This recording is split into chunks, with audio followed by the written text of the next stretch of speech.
தமிழ்நாட்டில் புகழ்பெற்ற கோயில்களில் ஒன்றான திருச்செந்தூர் கோயில். இது அறுபடை வீடுகளில் முருகனின் அறுபடை வீடுகளில் ஒன்றாக இருக்கிறது.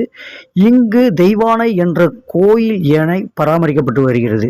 இந்த கோயில் யானையை பராமரிப்பதற்காக ராஜேந்திரன், உதயா, செந்தில் என்ற 3 பாகன்கள் இருக்கிறார்கள். இந்த பாகன்கள் இந்த யானையை குளிப்பாட்டுவது, உணவு கொடுப்பது எல்லாம் இவர்களுடைய வேலையாக இருக்கின்றது. இந்த யானை அவ்வப்போது கோயில் சன்னதியை சுற்றி வரும். அதுபோல கோயில் விசேஷ நாட்களில் இந்த யானையை அலங்கரித்து தெருக்களில் கூட்டி வருவார்கள். அதுபோல இந்த யானை குளிப்பதற்கு ஷவர் போன்ற வசதியும் செய்து கொடுத்திருக்கிறார்கள்.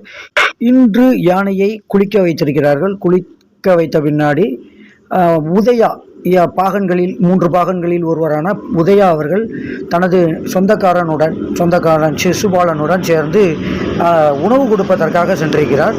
அப்பொழுது அந்த யானை இருவரையும் தாக்கியிருக்கிறது.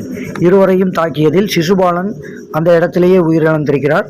உதயாவை ஆஸ்பத்திரிக்கு கொண்டு போகும்பொழுது அவரும் இழந்திருப்பதாக கூறப்படுகிறது.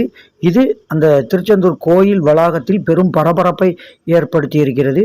இது அங்கு சாமி கும்பிடு வந்தவர்கள் இதை பார்த்து பயந்து போயிருக்கிறார்கள், மிரண்ட வண்ணம் இருக்கிறார். இந்த சம்பவம் திருச்செந்தூரில் பரபரப்பையும் பதட்டத்தையும் ஏற்படுத்தி இருக்கிறது.